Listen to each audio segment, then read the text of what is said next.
And this other gentleman, looked at a kind of a scientific single vision for life too, is going to explain it all, although he had studied philosophy. And he went on to say, he said, I love these two guys. I love Sanj and I love Jared. I said, wait a minute. What scientific theory defines love for you?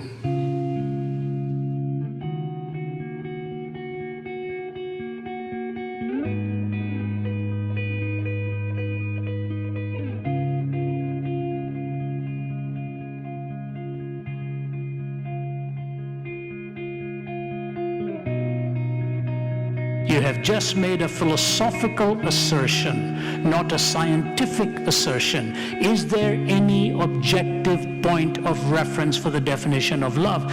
These are metaphysical propositions. And Michael Polanyi, the great philosopher of science, in his life work called Personal Knowledge, which was a required text in the philosophy of science for years and years and years. You go into any philosophy of science professor's room and you will see Michael Polanyi's book there sitting front and center. And he warned scientists not to make the cardinal blunder of thinking that science is going to explain everything. For example, if you're a scientist and you're in the laboratory and you're doing your experimentation looking for a scientific single vision of life, here's my question for you. What scientific imperative tells you that you must be honest in your findings?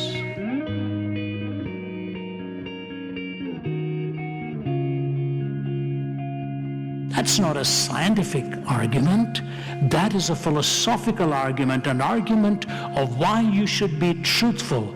Do we expect our scientists to tell the truth? Do we expect the findings to be revealed as truth? Science may get us to many, many hills that we can climb and arrive at, but the ultimate question of life is going to be one of meaning and purpose and loving relationships. That will not come to you from a scientific single vision of life.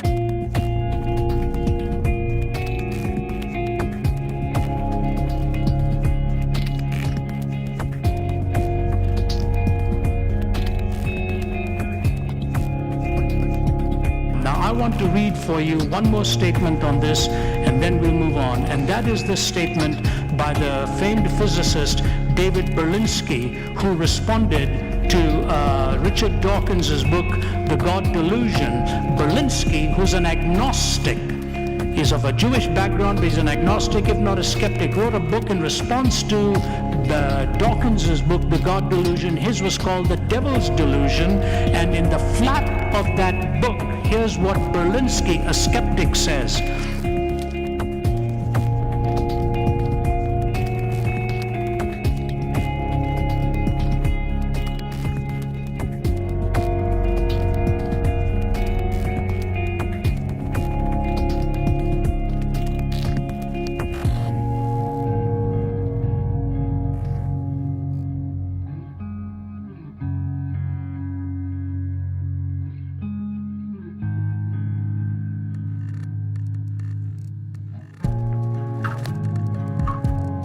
Has anyone provided a proof of God's inexistence?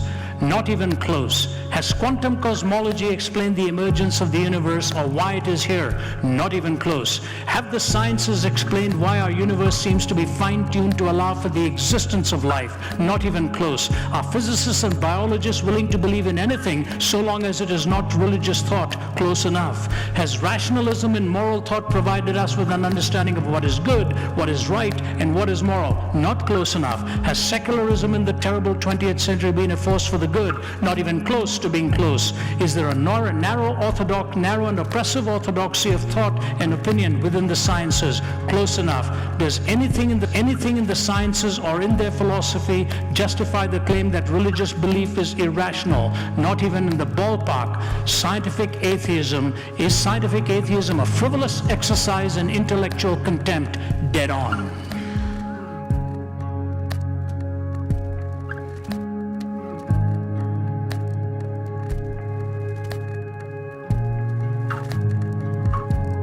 Now that's Berlinski. He's not trying to make a case for any religion. He says, I'm not there. I'm an agnostic. I'm a skeptic. He said, but when the sciences move into this terrain with the autocracy and the arrogance of a single scientific vision for all of reality, they are moving beyond the purview of science and are becoming very unscientific at that point.